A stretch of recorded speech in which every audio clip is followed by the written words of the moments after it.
그럼 이제 헤어질 결심에 대해 한번 얘기해 보도록 하겠습니다. 박찬욱 감독의 영화 헤어질 결심은 현재까지 공개된 제75회 칸 국제영화제 경쟁 부문 초청작 중에서 가장 높은 매체 평점을 받았습니다. 자, 공식 시사 후에 호평이 많이 쏟아졌는데요. 수상 전망이 조금 높다라고도 볼 수 있는데 여기서 기자들 얘기 들어보니까 다 폐막까지 넣는다고 하더라고요. 왜 그러냐 그랬더니 아무래도 상 하나 받을 것 같다 이런 기대감이 있는 것 같습니다.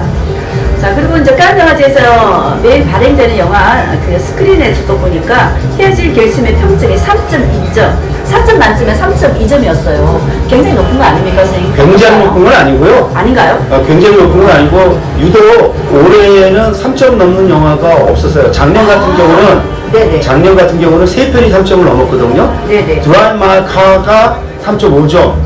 네네.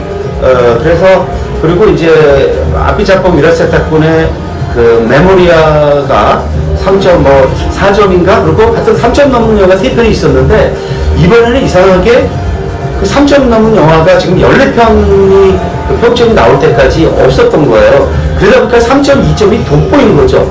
반면에 작년 같은 경우는 2점 이하의 영화들도 수두룩했어요. 네네. 그 황금조명상 받은 피타는 1.6점이었어요. 그리고 네, 맞습니다. 그 쇼펜의 플랫데이 같은 영화는 1.1점. 네네. 그리고 아들의 방으로 그 황금조명상을 받았던 나니 모레티의 그 13층, 3층, 예. 2층, 3층, 그 영화는 1.5점. 그런데 그 1.6점을 받은 티탄이 황금조명상을 받았잖아요. 네네. 그리고 3점 넘은 영화들도 다 상을 받았고. 예예. 그래서 그 스크린 인터내셔널의 그 평점이, 평균 평점이 꼭 일치하는 건 아니지만 거기서 높은 평점을 받으면 수상 가능성이 높아질 수밖에 없어요. 어떻게 수상할 것 같습니까? 저는 브로커와 헤어질 결심이 둘 다 수상할 거라고 봅니다. 부분은 상관없이. 저도 어떻든 간에 이제 이 영화를 보는데 들어가는데 정말 많은 그 관객들이 막 박찬욱을 막 박찬욱 하는데 너무 놀라웠습니다. 이게 뭐지? 그래서 제가 이제 내일 정도 들었습니다. 그 폐막 결과 나오기 전에 내가 뽑는 수상 그 작들을 한번 예측해 볼 건데 예. 나는 그 감독상으로 헤어질 결심을 지금 찍었습니다. 개인적으로는. 네, 어? 어제 송숙조 선생님 어떻게 보셨습니까? 네, 뭐 사실 박찬욱, 네. 사실 이제 박찬욱 영화는 호불호가 강하잖아요. 그렇죠. 좋아하는 사람은 굉장히 좋아하고 또 뭐 난 좀 별로야라고 하는 분들도 많은데 이번 영화는 사실 박찬욱 영화 안에서 보면 굉장히 감독님 표현대로 좀 말랑말랑한 그런 로맨틱 코미디다 뭐 이렇게 말씀을 하셨는데 실질적으로 제가 보니까 좀 그런 부분이 있는 것 같고요. 코미디라고 하기 좀 어려울 거고 로맨스물이죠. 로맨스물. 그래서 이거를 코미디로 풀기는 좀 어렵지만 어쨌든 감독이 로맨스 영화라고 얘기를 했고 그 로맨스 영화로 이게 수용이 되는 거죠. 그래서 로맨스 이상을 기대하는 그 프로페셔널이나 관객들은 실망할 거고 좀 재미없다고 할 거고 지루할 거고 반면에 박찬욱 영화의 어떤 하드보일드성, 극단성 이거에 좀 약간 거리를 두거나 질려있던 사람들한테는 박찬욱의 이번 변화가 굉장히 반갑다. 그래서 지금 말했듯이 상대적으로 호불호가 덜 갈리고 있어요. 그러니까 불호가 상대적으로 적은. 그래서 3.2점이라는 아주 대단한 점수는 아니어도 상대적으로 높은 점수. 그러니까 참고로 버닝은 스크린 역대 최고 점수에 3.7점을 받았었고 기생충은 3.5점을 받았어요. 3.5점. 네, 그러니까 3.2점은 아주 높은 점수는 아닌데 14편 중에 처음으로 3.2점을 넘으니까 수상 가능성이 높아질 수밖에 없는 거죠. 그리고요, 제가 이제 여기 와서 21번을 오면서 느끼는 건데 이 칸 현지 분위기를 전하는 가장 중요한 매체가 스크린 인터내셔널이에요. 네. 그래서 스크린 인터내셔널에 의해서 그 분위기가 조성이 돼요.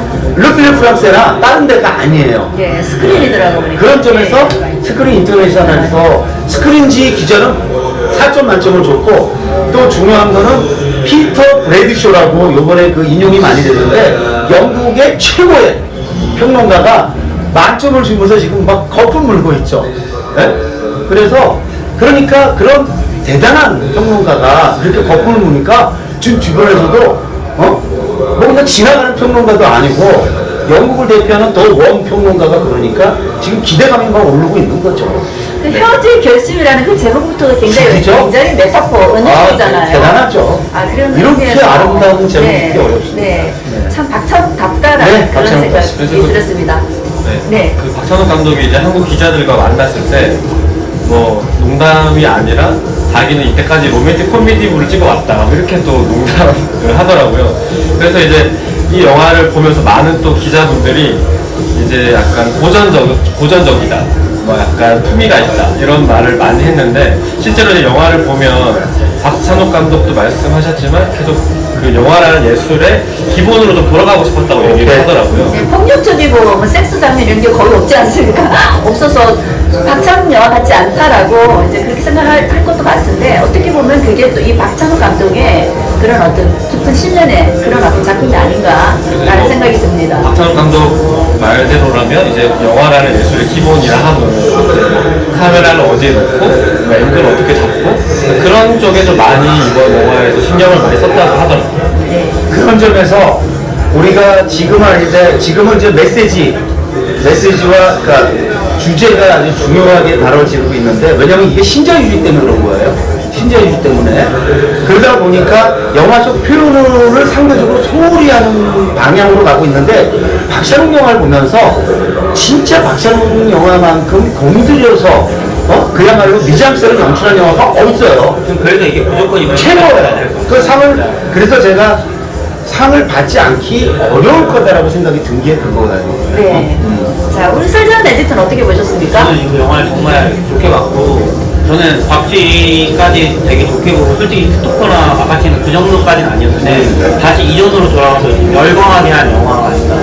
저 이거 보고 너무 감독이 벅차고 나서 다음날 아침 8시간 영화를 다시 돌아갔는데 그러니까 나도 나중에 사실 그 첫날 영화를 보고 이렇게 좋아하는 사람은 별로 없어. 솔직히 국내 기자들 중에서 몇 분 계시고 이게 약간 호불호가 인간인가 있어. 이게 뭐지? 근데 이게 사실 호불호가 강하지 않다는 게 원래 박찬욱 감독은 좀 극단적인 불호가 나와줘야 되는데 이번에 극단적인 불호보다는 그냥 영화가 지루하다, 너무 길다, 약간 이런 반응들이 있었는데 이 다음날 8시 반에 가보니까 저희처럼 약간 감동에 벅차가는 어제 왔던 사람들이 또 가 있어요. 8시 반 영화가 원래 그렇게 꽉 차지가 않는데 어제 봤던 얼굴도 몇 명 보이고 곳곳에서 사람들이 약간 환호를 하면서 이게 정신을 못 차리더라고요. 말 그대로.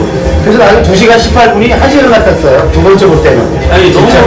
너무 즐거웠고 다시 보니까 더 좋고 네. 그리고 약간 이게 그 욕망과 품위 사이를 지금 이야기하고 있잖아요.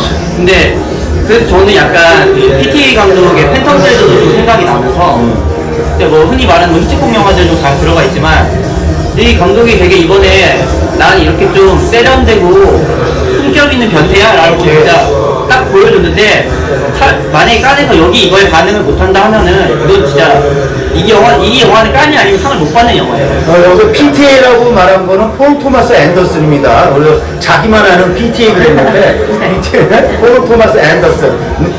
최고의 감독이죠 지금. 자, 지금 좀 시끄럽죠? 이제 뒤에 대극장에서 네, 지금 아마 이제 레드 카펫이, 경쟁자? 네. 경쟁자 레드 카펫이 진행되고 있다 보니까 굉장히 시끄러운데 이것도 또 칸의 어떤 아름다운 풍경 중에 하나가 네. 아닐까. 저희도 보러 가야 되잖아요. 자, 우리가 또 이따가 꼭 보러 갑니다. 네. 그리고 나서 우리가 또 소식을 전할 텐데요. 좀 정리하자면 박찬욱의 품격을 제대로 보여준 네. 좋은 작품이었다. 헤어질 결심은 좋은 작품이었다. 압도적인 미장센. 압도적인 미장센이었다. 미장센은 역사적이에요. 역사. 비교할 영화가 한 영화들 없어요. 네. 올해 나온 영화들과 그 경쟁작 영화들 중에서 비교할 그게 아니고 저는 사실 이번에 촬영 감독님이 바뀌어가지고 원래 계속 정정원 감독님과 작업을 하다가 이번에 김지훈 감독님을 바뀌었는데 그래도 박찬욱 색깔이 전혀 표현이 그대로 다 나왔고 그리고 또 김지훈 감독님도 달콤한 인생도 촬영을 하셨잖아요. 그래서 약간 이런 식의 누아르적이면서 로맨틱한 게 들어가 있는 걸 굉장히 잘 표현하지 않았나. 사실 이게 달콤한 인생의 그 박찬욱 버전이라고 해도 과언이 아니고 왜냐면은 이 영화는 히치콕적인 그러한 그 기운으로 관통하는데 정말 달콤한 인생과 많은 게 다른 영화예요. 네. 박찬욱 감독의 수산을 기대하며 네. 여기서 마치도록 하겠습니다. 그래요.